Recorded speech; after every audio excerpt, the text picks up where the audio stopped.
Hi guys, QI here, and today I'll be doing a video on indifference. So I'll start off by explaining the general concept of indifference, and we'll see how it applies to a simple one-street toy game with polarized ranges. And I'll try not to spend too much time on this because this is probably something that you guys, at least most of you, are already familiar with. So I'll spend maybe 5 to 10 minutes doing this, and then we can move on to the more interesting stuff, like how this concept translates into practice where ranges are not quite as polarized. So specifically, I'll be looking at the concept of minimum defense frequency, or MDF, and we'll look at some spots where the concept of MDF translates quite well into practice, and some spots where it doesn't, and we'll try to understand why these spots, why MDF does or doesn't apply in these spots. And finally, I'll talk a bit about multi-street equilibrium, which is the idea that when we're making our opponent indifferent to two different options, it's not just our frequencies on the current street that matters, but what we do on future streets as well. So for example, if we're facing a c-bet and we want to make our opponent indifferent to c-betting and checking behind, it's not just enough to make sure that we call or raise enough versus the c-bet, but stuff like how often we continue versus a double barrel, that actually has an impact on the EV of our opponent's c-bet as well. So I'll go through a few more examples of this, including a really interesting one from MOP, Mathematics of Poker, where we have a river scenario, and the river equilibrium actually depends on the way that we arrive at the river. So even though the ranges are exactly the same, depending on what the turn action was, we actually see quite a different kind of river equilibrium. And this is actually a limit hold'em example. I don't think this actually happens in no limit, but I just wanted to share this example with you guys because I thought it was really counterintuitive. Most of us just take it for granted that poker is like chess, in the sense that the best move in any position is independent on how we arrived at the position. But it turns out that this isn't always true in poker, or at least in limit hold'em. So let's start by solving a simple river toy game where one player has a perfectly polarized range and there's a pot size jam behind. So the first thing to realize here is that player A, the player with the polarized range, will never check his nuts because betting is his only chance of getting called by worse. Player B will never bet his bluff catcher when checked to, so player A might as well just bet himself. So player A bets 100% of his nuts, and the only two remaining components to the solution are, first of all, how often player A bluffs with his air, and secondly, how often player B calls with his bluff catcher. And these two components, they kind of depend on one another. So if player A plays a strategy where he bluffs all of his air, then player B will be more inclined to bluff catch. If player A isn't bluffing a lot, player B is just going to fold more. And same goes for player A's strategy as well. How often player A wants to bluff really depends on how often player B is going to call him. So the first thing we need to understand here is that pure strategies don't work. Because if player A just bluffs 100% of his air, then player B will always call with his bluff catches. And this cannot be a part of the equilibrium, because if player B calls all of his bluff catches, then player A should now go back to giving up with all of his bluffs. And if player A gives up all of his bluffs, then player B should clearly never call with his bluff catches, and so on. So given that pure strategies don't work, the solution has to have player A bluffing sometimes and giving up sometimes with his air, and player B calling sometimes and giving up sometimes with his bluff catches. And this is where indifference actually comes in, because if player A is playing a strategy where he's bluffing sometimes and giving up sometimes with his air, then clearly player B himself is playing a strategy that makes player A indifferent between these two options. So the EV of bluffing his air would be equal to the EV of giving up with his air. Otherwise, player A would just pick the high EV option 100% of the time. So with this knowledge, we can now solve for how often player B should call. Player B wants to call a frequency that makes player A indifferent to bluffing and giving up. the EV of giving up is 0. So we want the EV of player A's bluffs to be 0. And this frequency is actually half the time because player A is risking pot to win pot. So if we call exactly half the time, player A would win pot half the time and lose pot half the time. And so the EV of his bluffs would just be 0. And we can repeat the same process to figure out player A's value to bluff ratio as well. So player A should bluff with his air at a frequency that makes player B's call break even. So he should bluff at the frequency that gives him a 2:1 value bluff ratio, since player B is getting 2:1 on a call. So if player A bluffs more than this, then player B would just never call. Would always call, sorry. And if player A bluffs less than that, then player B would just never call. So that's how we get the solution to this game. Player B calls half the time with his bluff catches, and player A bluffs at player A bets his air at a frequency that gives him a 2:1 value bluff ratio. So if player A has exactly 2 value to 1 bluff to begin with, then he just bets all of his air. If he started off with more bluffs, then he needs to give up with his bluffs sometimes, such that his betting range has 2 value to 1 bluff. So we can solve the toy game for different bet sizes, and what we'll see is that player B is supposed to defend a certain percentage of his range depending on the bet size, and the general formula turns out to be pot over bet plus pot.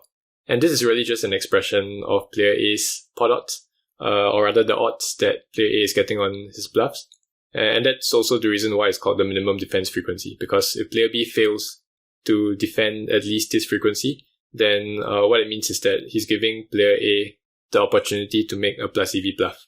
So you can kind of see from the way that this formula is derived that it doesn't necessarily translate that well into actual poker, because actual poker is not a one-street toy game with perfectly polarized ranges. So in order for this formula to hold true, there are 2 conditions that have to be met. The first one is that bluffs have 0 pot share when they get called.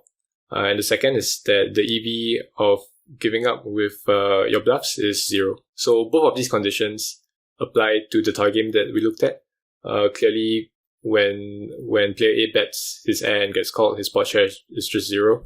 And the EV of checking his air is 0 as well, since air has no showdown value. But in practice, these 2 conditions are very rarely both true. So it's actually quite dangerous to just blindly apply the MDF formula and try to defend MDF every time we face a bet. So instead, what we want to do is use MDF as a guideline and try to understand why we defend more than MDF or less than MDF in certain spots. So the first spot that we're going to look at is button versus big blind, check down to river. And over here we have an ace-high board, but what we're about to see actually applies regardless of the board texture. So here we see that if the big blind checks the third time and the button bets, big blind is actually folding about 60% of the time. So that's he's actually defending way less than MDF. For a bet of 20 into 27, MDF would be 27 divided by 47, so 57%. But instead, big blind is only calling about 40% of the time. So if we think back to how MDF is derived and the 2 conditions that it's based on, the first condition is true for sure. Bluffs have 0 EV when they get called because we're on the river and bluffs have basically no equity. But the second condition, which is that giving up is 0 EV, this actually isn't true for a big part of the button's range. So button is checking back hands like king high, since it has a bit of showdown value. Same goes for hands like stronger queen highs. But if you look at queen 9 and below, these are hands that are higher EV as bets, but it doesn't mean that the EV of checking is 0. So queen 9, for example, is worth 4.5 chips as a check. And as we go down to jack high and 10 high, this number goes down. But even a hand like jack 7 is actually worth 1 chip when as a check back. So you can imagine what's going to happen if the big blind tries to defend MDF versus the button's river bet. What's going to happen is that these hands like queen high and jack high, they're now going to be 0 EV as bets. but checking back is still worth a couple of chips. So button would basically never bluff with these hands since the EV of checking is higher than the EV of betting. So what the big blind is doing here by defending less than MDF is he's giving button some incentive to bluff with these hands. And of course, the reason why queen high and jack high have some EV as a check is because the big blind is actually checking down hands as weak as 10 high and 9 high. He's just not allowed to bluff 100% of these hands given how weak and wide of a range he started off with. So if he were to try and bet all of these hands by the river, then it just means that either his turn probing range or his river probing range is just going to be too bluff heavy. So let's take a look at a different spot where the big blind is facing a 3-barrel on the river. And here you might want to pause the video and think about whether the big blind should be defending MDF on the river. And at first it seems like he should, because this is a very different spot from the check down line that we looked at earlier. After calling 2 barrels, the big blind no longer has much air in his range. You can see from here that most of his range is just made hands. And what this means for the button is that the button's air is no longer going to have much EV as a check back. So this should mean that the big blind, there's no need for the big blind to be under defending in order to give the button's air some EV as a bet, because either way, this EV should be pretty close to 0. So we should expect the big blind to defend quite close to MDF. So you can see here versus 3/4 pot bet, big blind is folding about 44% of his range. I've actually worked out the fold frequency before, and it's about 43%. MDF is around 57. So it's pretty close, only a 1% difference. And this 1% actually comes from the very small amount of non-made hands in the big blind's range. You can see that even though the big blind check call and overbet on the turn, because ranges are so wide, he's still allowed to check call some stuff like the nut flush draw, some king highs, even some naked queen high flush draws are check calling the turn. So this is really just a less extreme example of the same concept.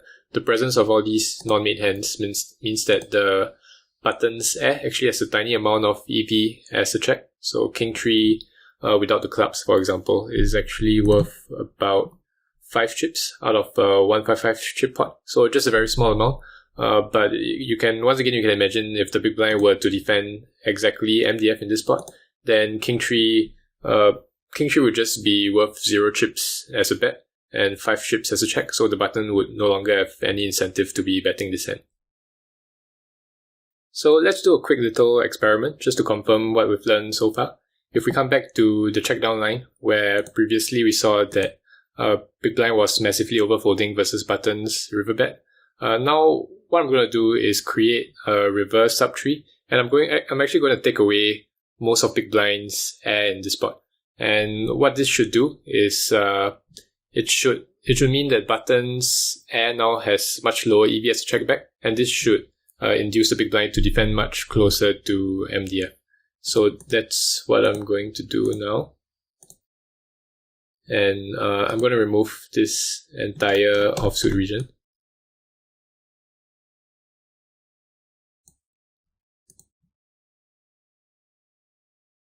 So if we rerun the tree, what we should see is the big blind defending much closer to MDF, and that's exactly what we see.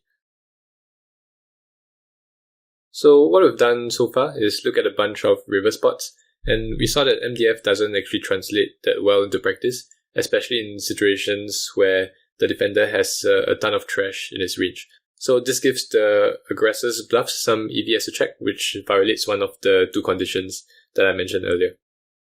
So now let's take a look at what happens on the flop. What we have here is cutoff open versus button, and on this king jack 4 flop, or on any flop for that matter, you might think that there's just no way that the button is going to defend MDF versus a c-bet, because on top of the cutoff's bluffs having some EV as a check, now it's also not true that our bluffs have 0 pot share when we get called. So both of these conditions actually turn out to be false. So let's just quickly verify that. if we look at the EV of the cutoffs, the weakest hand in cutoffs range, a hand like 5-6 or 6-7 suited, what you see is that these hands are still worth about 8 or 9 chips as a check, so 5-6 without the backdoor flush draw.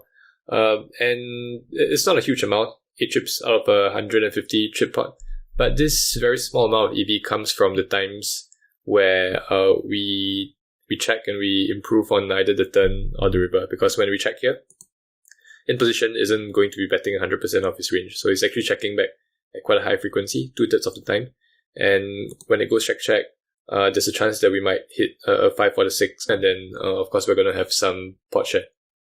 And then if we think about the other condition, which is how bluffs must have 0 pot share when they get called, this is clearly not true either. It would be true if the button was defending by purely raising, so if button was playing a raise or fold strategy, then yes, the worst bluffs in our range, they're just going to have 0 pot share when button continues. But button is definitely going to be doing a lot of flatting here. So when we bet, even the worst hand in our range, like 5-6 of clubs, when we bet here and we get called, we still have a very small amount of pot share for the same reasons as I mentioned earlier. The times that maybe the turn is a 6 and it goes check and then we river a 5 or a 6. Those are lines where we're going to have a lot of EV. So given that these two conditions are both false, you might expect the button to defend something very foul from MDF. But in fact, what we see here is that versus a wanted pot bet, button is defending almost exactly MDF. So MDF versus wanted bet would be 75%, and that's exactly what the button is defending. And versus a 2/3 pot bet, button is defending 60%, which is also almost exactly MDF. So what's happening here is that even though these two conditions are false, they actually have the effect of cancelling one another out. So the fact that cutoff's worst hands have some EV as a check, this makes button want to under-defend, similar to what we saw in the river examples. But now the fact that these same hands have some pot share when they bet and get called, this actually makes button want to over-defend in order to push the EV of betting these hands back down. So these two factors don't always cancel each other out exactly. I actually had to look through a few different flops before I managed to find this one. And there really are a ton of different flops where one factor seems to be more important than the other, and so the defender ends up overcalling or overfolding by a significant margin. And so the point is that defending versus c-bets is not a spot where MDF translates well into practice, but you will occasionally find some situations where we do defend quite close to MDF. So if we take a look at some of the lower bots, like 7-3 deuce, what we see is something quite different. Versus a 2/3 pot c-bet, button is supposed to defend 60%. Instead, he's defending more than 70% of his range. So over defending by quite a bit. And versus the wanted c-bet, button is pretty much never folding at all. So this is a good example of one factor being more important than the other. Here, the cutoffs bluffs have so much equity versus button's calling range that button has no choice but to over defend in order to prevent cutoff from c-betting with any two cards.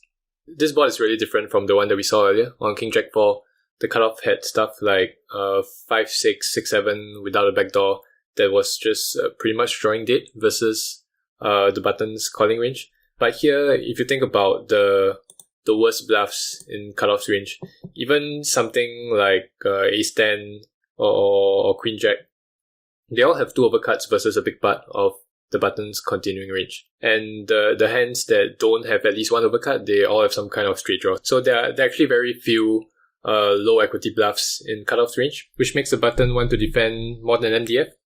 But of course, you can argue that the second factor, which is that these very same bluffs have they have some EV as a check, that should counteract this and make button want to defend less than MDF. But the fact is that in this spot, this second factor doesn't actually count for that much, because when the cutoff checks here, button is actually stabbing at a much higher frequency compared to on the king high board. This is a board where protection is much more important, so the button is going to be doing a lot more protection betting. And of course, the very worst bluffs in our range, once they face a bet, even a very small bet. They're just 0 EV hands. So we have this situation where the first factor is much more important than the second, and that's actually what causes the button to over-defend versus the C-bet. So what I have here is a list of different factors that make us want to call more or less than MDF. So the first factor, equity of bluffs versus calling range. Let's say we are the defender, and we know that our opponent's bluffs have a lot of equity versus our calling range. Then that should make us want to defend more than MDF in order to lower the EV of his C-bet. And as for the second factor, stabbing or probing frequency. So if we're the defender and we know that we're going to stab or probe at a high frequency versus a missed C-bet, then this should make us want to defend more than MDF. Because if we are stabbing or probing at such a high frequency and we only defend exactly MDF, then our opponent would just prefer, he would just favor betting all the time. And as for the third factor, position, if we are defending versus a C-bet and we are out of position, this should make us want to defend less than MDF, because we know that checking back for our opponent is going to be very profitable. You get to see a free turn cut. So if we try to defend a lot of hands here and make the EV of betting very low, then he would just prefer checking all the time. Whereas if we're defending versus a C-bet and now we're in position, then checking isn't such an attractive option for our opponent. It's a much lower EV option now, so we actually need to defend more to keep him indifferent to both options. And finally, we also want to take into consideration the way that we defend versus the C-bet. So if we know that we're going to be doing a lot of raising versus the C-bet, then this actually allows us to fold a bit more, because now the worst bluffs in our opponent's range, they're not going to be able to continue versus a raise. So they're not going to be able to see the turn and realize their equity, and this allows us to get away with folding a bit more. Whereas if we know that we're going to continue by mostly calling, then now it actually becomes more important to over-defend. So for example, on the 7-3 deuce board that we saw, versus a larger and relatively polarized cutoff C-bet, the button actually, one of the reasons that the button over-defends by so much is that he's not doing any raising. So the worst bluffs in cutoff's range, they always get to see a turn, and we need to compensate for that by increasing our call frequency. So it's usually possible to figure out roughly how much we're supposed to defending relative to MDF by based on the combination of these four factors. So for example, if we call and open from the big blind and we face a C-bet, this is a spot where we almost always want to defend less than MDF, mostly because of the second and the third factor. We're calling this really wide range from the big blind, which means that on most turns, we don't get to probe at that high of a frequency. And so checking back, this makes checking back a very profitable option for the in-position player. He gets to see a free turn immediately, and we are also going to check the turn at some frequency, and so he can even see a free river if he wants to. So in combination with position, it just makes checking back a very profitable option for him. And so if we try to defend too many hands in this spot, if we try to defend exactly MDF, then what this means for the in-position player is that he'll just check back all of his worst bluffs, since he'll no longer have any incentive to be betting them. So let's do a quick quiz to test our understanding. The first question, we see bet in position and face a check raise, should we defend more or less than MDF? And question 2, how do bluffing and calling frequencies change with the 7 deuce bounty in play?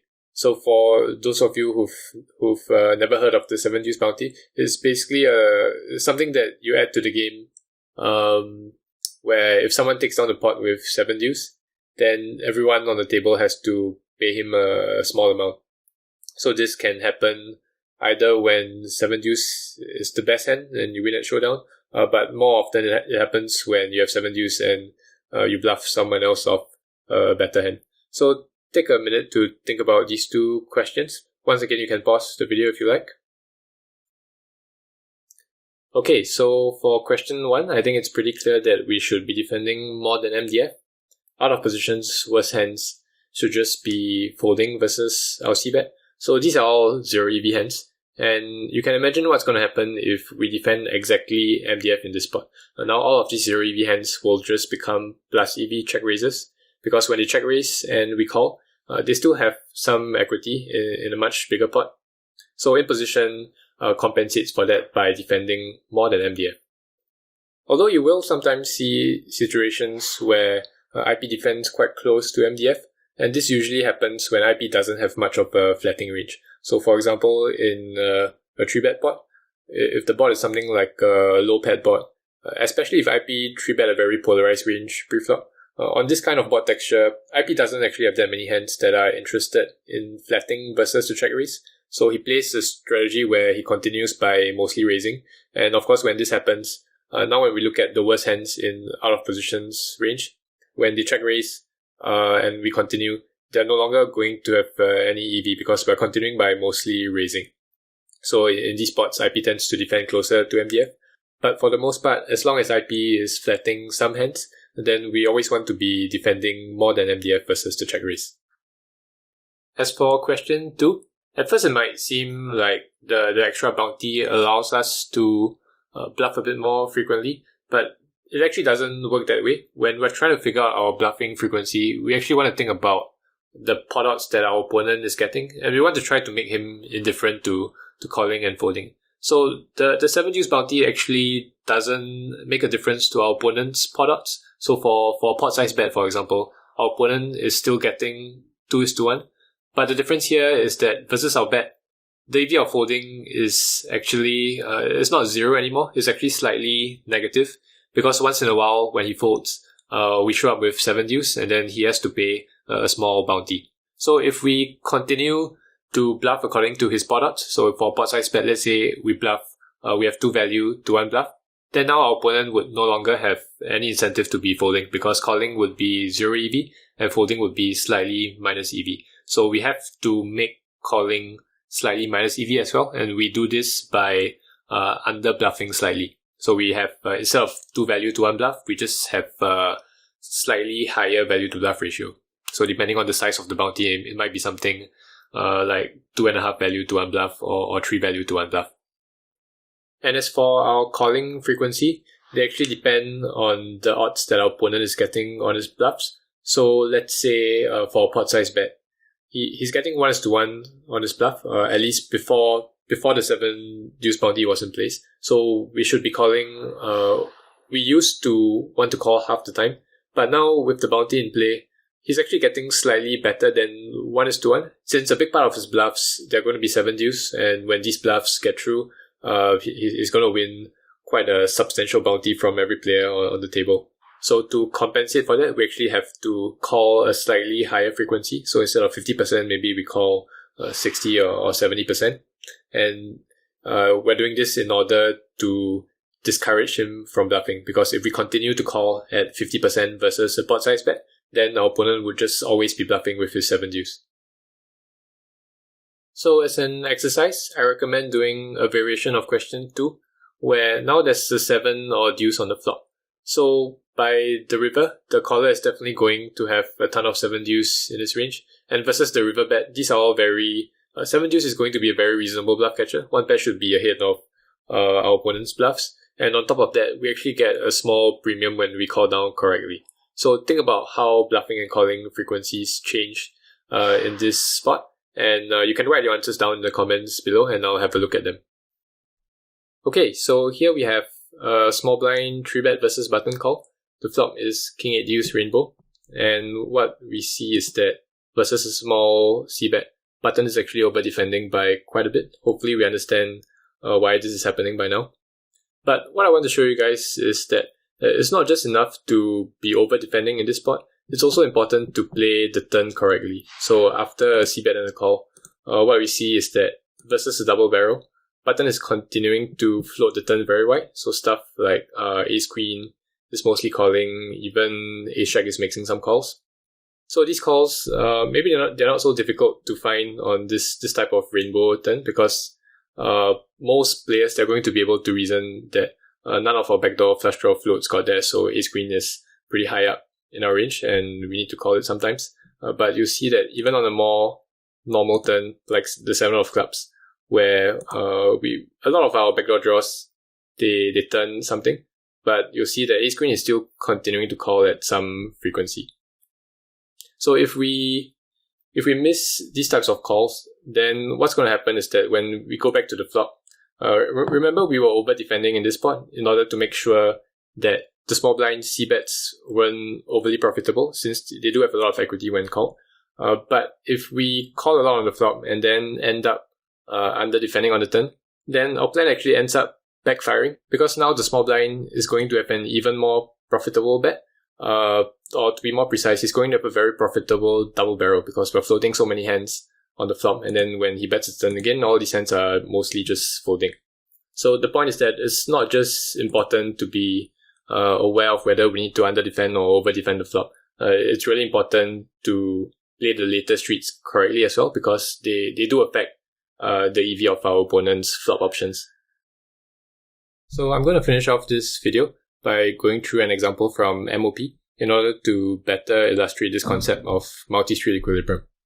So what we have here is a scenario in Limit Hold'em where we're on the turn and the pot is 4 big bets. So in Limit Hold'em, players are only allowed to make 1 big bet on the turn and the river. So that's the maximum size that they can bet. And as for the ranges, out of position has a range of aces, which is the effective nuts. And in position has a range of A9 of spades and A9 of hearts. So the board is King Queen 7-4 with 2 hearts. And basically, just to kind of simplify it, out of position has a nut, in position has some draws and some dead hands. So A9 of hearts is a flush draw, A9 of spades is drawing dead. So if you imagine, if you think about what the equilibrium is going to look like, clearly OP is just going to bet 100% of his aces. There's no reason to check, given that they're always good. But what's interesting is the way that in position reacts to this bet. So you'll see A9 of hearts calling the turn bet, which is not surprising given that it's only a quarter pot bet. But the interesting thing is that A9 of spades is actually mixing some calls as well. So it looks really strange to be calling a hand that's drawing dead. But the reason why we're doing this is so that when the turn goes bad call, and the times that there's a heart on the river, now we actually have some bluffs in our range. And this allows us to get called by aces sometimes. So if we were to always fold A9 of spades, then the times that the river is a flush, aces would never check call. And so this would hurt the EV of A9 of hearts. And of course, when the river is a blank, then this is just a 0 EV note for the IP player, since his range is just 100% there. So let's come back to this river where the flush gets there.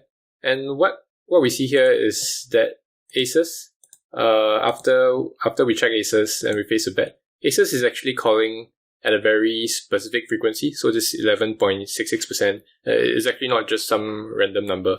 We're calling exactly 11.66% in order to make IP's float on the turn exactly 0 EV. So imagine if we were to check call more than 11.66% on the river, then this would actually lower the EV of A9 of spades, such that it's just never going to be floating versus our turn bet. And conversely, if we were to check call less than 11.66%, then now it's going to become even more profitable for A9 of spades to be betting the river, and so A9 of spades will just always be floating the turn bet. So once again, you can see that when we're trying to make our opponent indifferent between two different options, it's not just our frequencies on the current street that matter, but what we do on future streets as well. And now I'm going to show you guys something really cool that's not quite related to the topic of this video, and that's how if you actually create a river subtree at this node where the flush gets there, then what you're going to see is that it actually doesn't really matter what frequency we check call aces at, because this is just a 0 EV node for the out of position player. So even if we just check and always check fold versus a bet, it's not going to hurt our EV in any way. So folding 100% of the time here is definitely a co-optimal strategy. So the equilibrium is actually pretty flexible as long as you don't call more than MDF. Then you're basically playing one of the many equilibrium strategies. So pretty interesting that the river equilibrium actually depends on what the turn action was. So if you ignore the turn action and only look at this river subtree, then it turns out we have a lot of flexibility. But if we take into account the turn action, then now we have to defend exactly 11.66%. So I was really surprised when I first came across this example, because all along I've been taking it for granted that poker is similar to chess in the sense that the best move in any position is independent of how we arrived at that position. So this is really the same assumption that we make anytime we solve a turn or reverse up tree, or even the flop sims that we run. We're basically assuming that the pre-flop action was irrelevant and it doesn't affect the flop equilibrium in any way. But yeah, it turns out that this assumption isn't always true, at least in limit hold'em. So I guess some of you guys might be quite worried now, but I don't think this actually happens in no limit. So for example, in this toy game, we wouldn't even arrive at the river, because out of position's his best play on the turn would just be to go all in order to deny equity versus in position's draws. So we would never end up on the river in this situation where the equilibrium actually depends on what happened on the turn. But if you want, you guys can always try and reproduce the same effect. I don't think it's possible, but I would be happy to give away a free hour of coaching to the first guy who manages to do it. Okay, so this has been QI for Run It Once, and I'll see you guys in the next video.